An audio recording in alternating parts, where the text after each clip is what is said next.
Yeah, good morning, everyone. So, yesterday, first, U.S. market Fed has increased the interest rate by 0.25%, and also given some indication that one more interest rate increase can come. And the good part was that the Fed has indicated that their policy actions are working and the inflation is coming off, and that too without having much impact on the labor market. Uh, they further indicated that the rate cut may not be coming in 2023. So all these were in line with what the market was expecting, and accordingly has been taken as in the positive spirit by the market as well. US market was positive yesterday, and even today also the futures are indicating positive trend, mainly because one of the company, that is Meta's, has declared good results ahead of market expectations, and in aftermarket that is up by almost around 18% over there. So that is supporting the futures of the US market as well. Whereas Asian markets are more of a flattish or marginally up, and in commodity also we are seeing oil is coming off, has is down by around $2 from yesterday's same time, whereas the other commodities are more of a flattish. Yesterday we had the union budget was declared by the finance minister, and budget was more of a on the capital expenditure side, it was ahead of market expectations. The government continued to keep its capital expenditure budget at higher level and increased it by over 30%. So that was more of a positive side, and but the fiscal deficit, though it was more of a in line with market expectations, but government is running fiscal deficit consistently very high.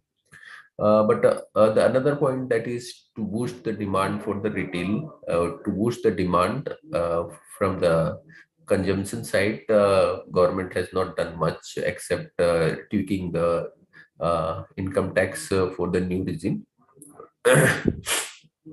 Whereas some negativeness has come for the insurance sector, wherein the finance ministry has plugged the gap of people using larger insurance premium for saving of tax. So that has acted negative for insurance companies, and there was some increase in tax for the cigarette, but that was quite marginal. So was more of a neutral for cigarette companies.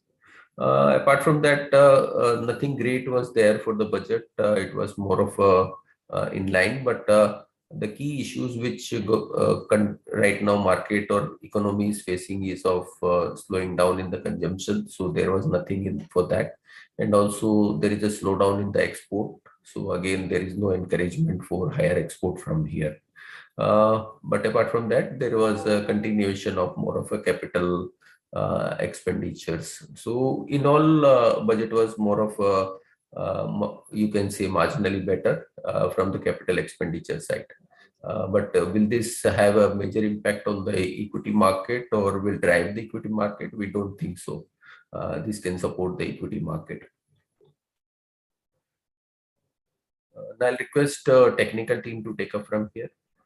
Yes, thank you, sir. Good morning, all of you. This is Swati. Today, the market is likely to open with a gap down, and we are likely to witness some volatile mode during the day. Yesterday, it was a very crucial sell-off we have witnessed from at around 17,900 levels, and somehow Nifty manages to cover up from the day's low at around 17,350 to 17,600 levels on the closing basis, which gives some sort of a cautious sign as well, because today we are getting a gap down opening by at around 17,500 levels. If Nifty breaks 17,400, that would be the immediate support level. Any move below that level will intensify the selling pressure or say the profit booking, which might take a Nifty towards 17,300 to 17,400 levels. Whereas on higher side, the resistance is placed at 17,700.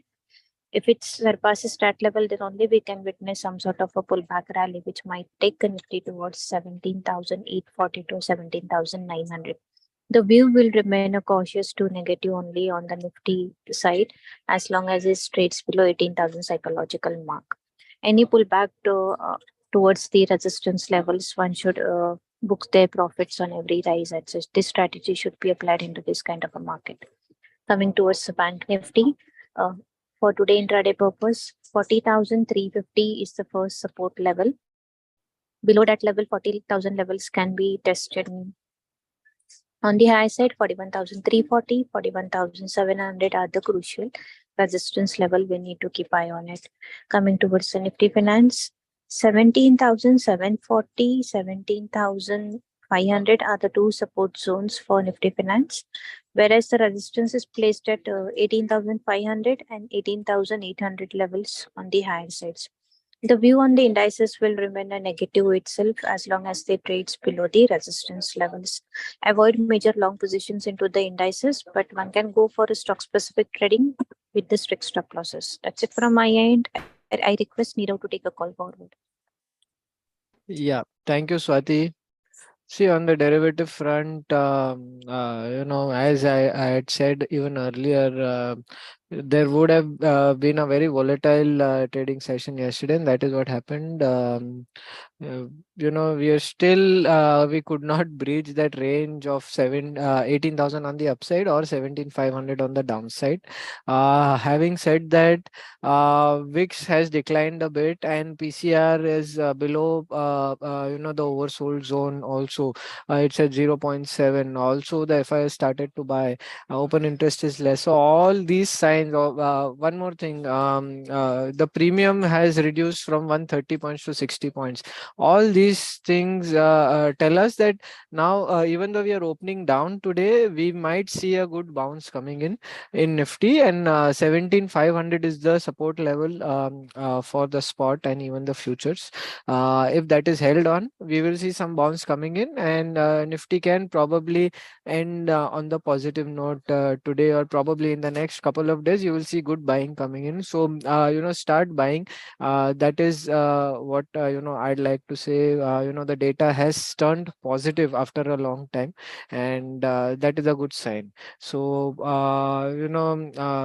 in this fall, start to buy. You will get good returns going forward. Um, from the stock specific front, life insurance stocks saw a lot of short built up yesterday. Remains to be seen, how they will set up for today, but most of them are near support areas, and some sort of short covering action can come in those stocks. So look out for the same. Also, some stocks, some banks did pretty well. Some short covering was seen. So ICICI, HDFC Bank have seen some good short covering action, and if they open down, they might witness some good buying action from below. So look out for the same as well. Yeah, so that's it from my side. I'd like to ask the fundamental team to take over, please. Good morning. IDFC Limited has declared a special interim dividend of 11 rupees per share. And it also said that it will invest 2,200 crores in IDFC First Bank and increase its shareholding from 36.4% to almost 40%. Recently, IDFC had sold its mutual fund business for 4,500 crores of gross proceeds. So it will use these funds to give the dividend as well as invest in the IDFC First Bank. So this news is positive for IDFC. UTI Asset Management Company result was below expectation. Revenue and EBITDA declined by 2% and 3% sequentially, despite AUM growing by 3% sequentially. So this was because of adverse product mix, wherein the share of equity declined and debt increased. Overall basis, market share was constant at 6%. However, if we look at market share in the equity segment, that declined by 20 basis points from 5% to 4.8%. And similarly, market share in the fixed income side increased by around 10 odd basis points. So we remain neutral on UTI Asset Management Company. Mass Financial result has improved. AUM grew 32% year on year and 6% sequentially. Operating parameters also saw a similar kind of growth. Asset quality remained decent. This is one of our preferred picks in the NBFC side, and we remain positive on Mass with a target of 1,100 to 1,150 rupees per share.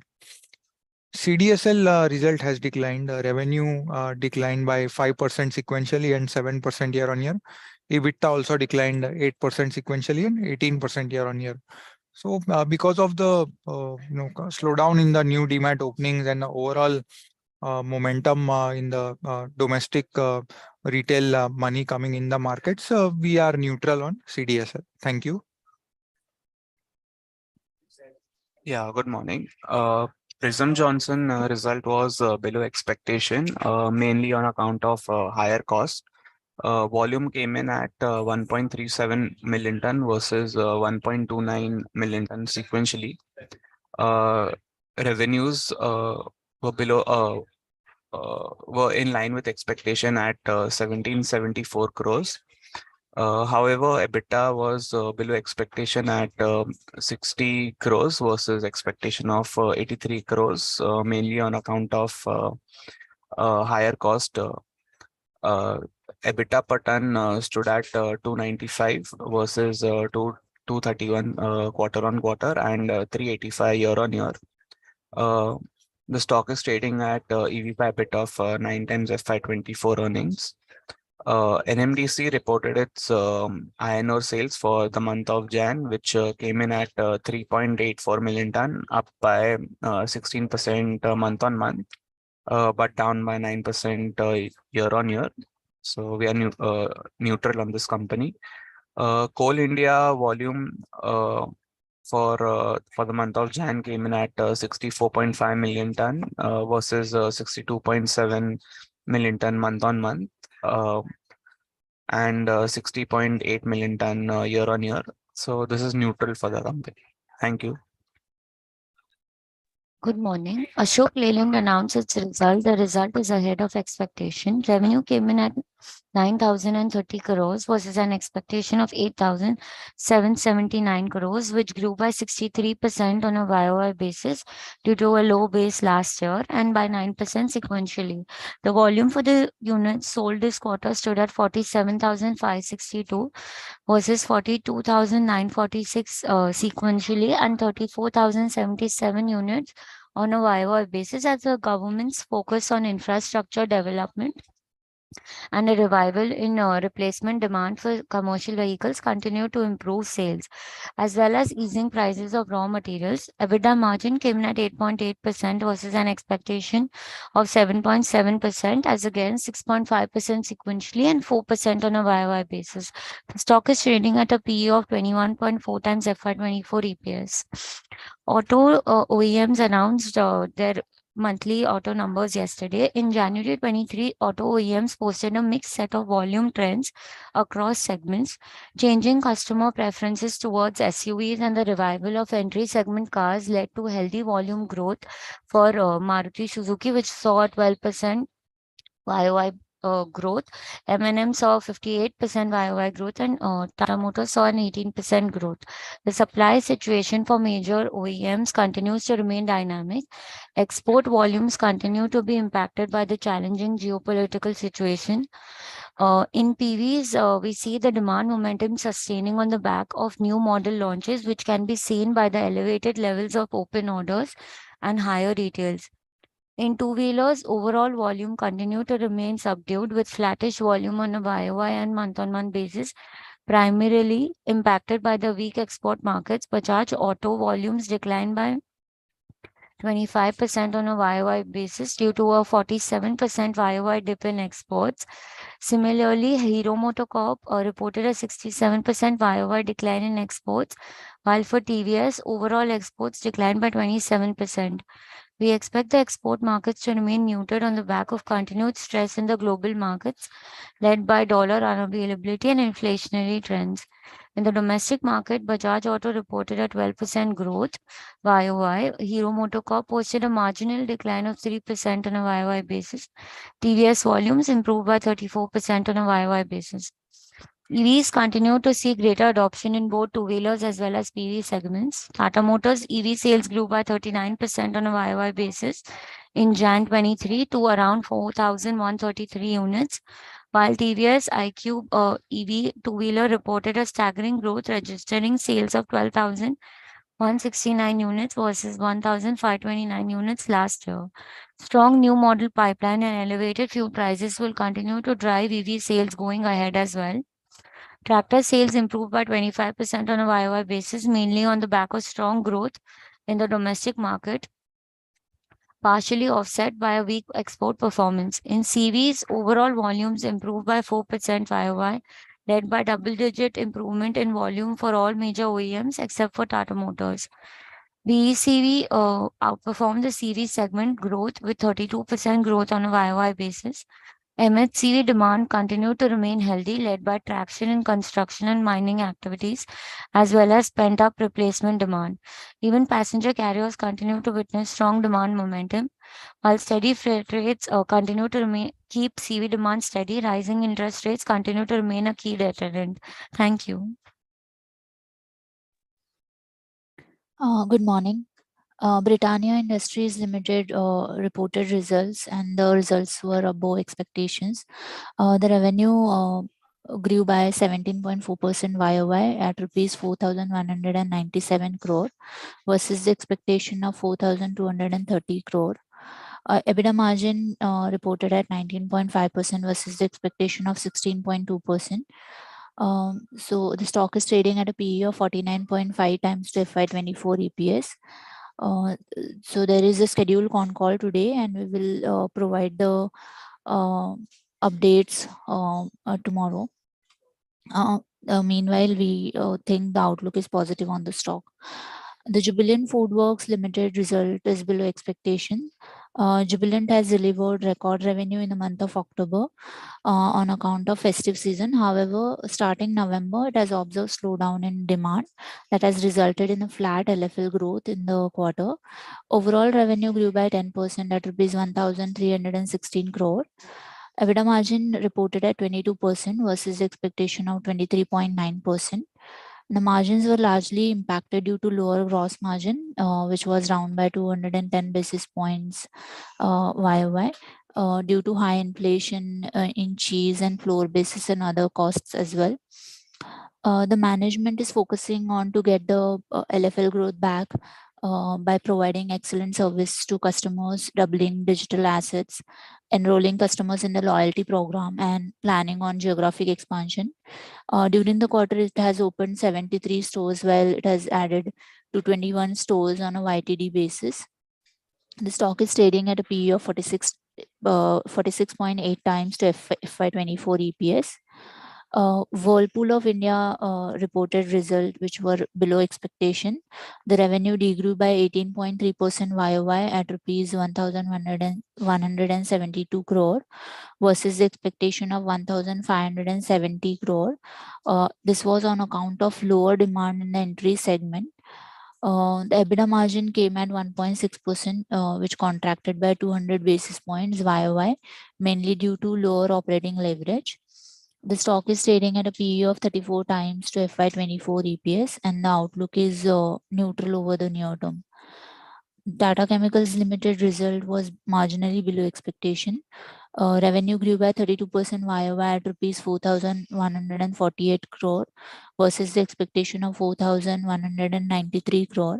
The revenue growth was led by stable demand with better realization.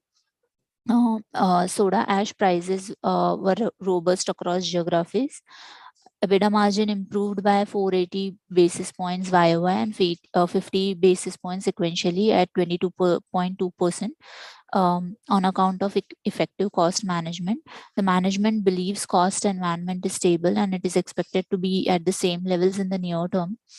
The stock is trading at a PE of 11.3 times to FY24 EPS, and we are positive on the stock over the long term. Thank you.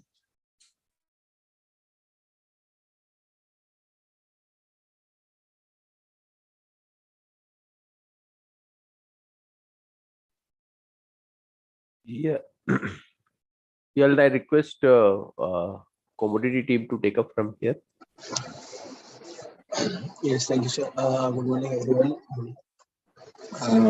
Yesterday, after the interest rate hike, the dollar index witnessed some corrections, and that led to rise in commodity. Gold and silver looks positive, and gold one can buy around 58 200 with a stop loss of 58,000, and the prices invest 58 700. Silver also looks positive. It should remain positive as long as holding above 70 200, and fresh buying should witness and could test 70 to 500 on higher end.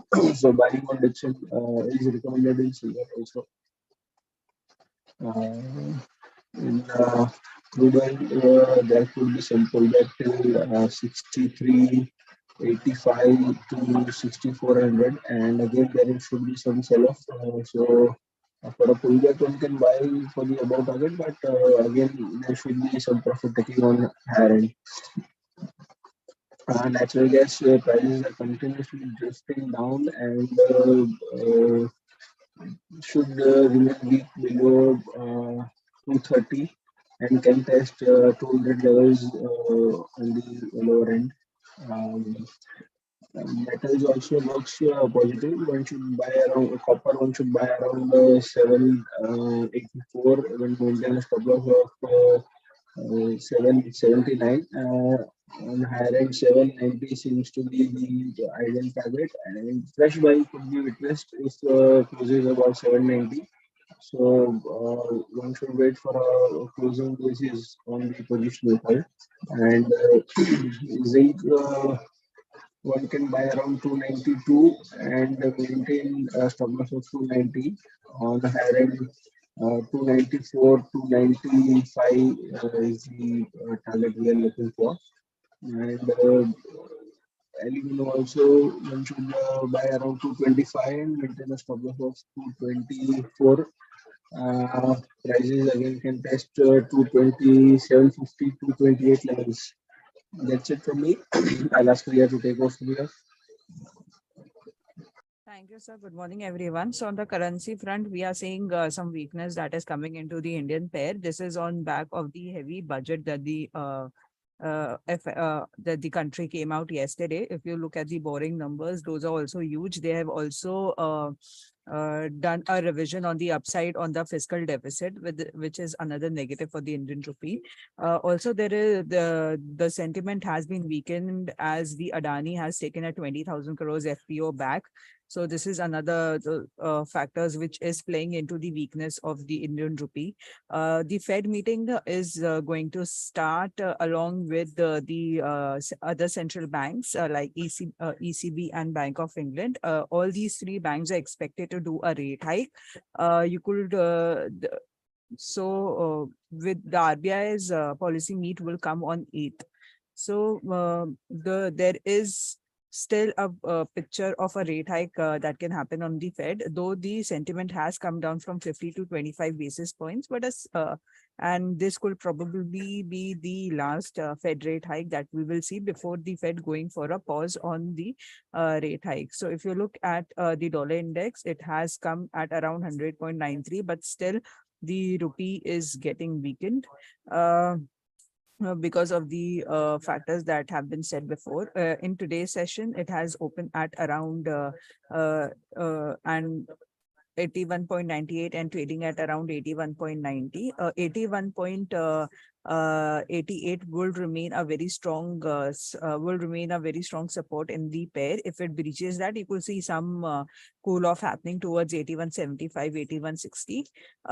On the higher side, 82.08 will act as a resistance for the intraday session, and breakout to the same could lead the pair towards 82.25, 82.32 range. As far as other pairs are concerned, you are seeing some positivity that is coming into the Euro INR as well. It has opened with quite a gap up at around 90.15, almost 89 paise gap that we are seeing here, and it could trade on the higher side because the maximum rate hike, the highest quantum of rate hike is expected from ECB, and they have been quite aggressive on the rate high on the switch with respect to the same. That is why seeing this such a strong open in today's session. It could trade on the higher side, 90.25, 90.38. You could go for a small long, but the most prudent way will be to go short on the higher highs towards the end of the session. As for GBP INR, it has opened at around 101.20. It is also has opened on the positive side and trading at around 101.43. This is also on back of the rate hike sentiment that is fueling into this pair. It could also see we could see the pair heading towards 101.201 sorry 101.60, 101.90. You could go long for the same, but again towards the end of the session you could go short into the pair as the momentum will cool off after the policy decision. JPY INR has opened at around 63.70 following the weakness into the dollar index that has happened due to the strengthening of the euro and pound. 63 it is trading at around 63.87. It could test 64.10, 64.20 in today's session. So that's all on the currency front. Thank you.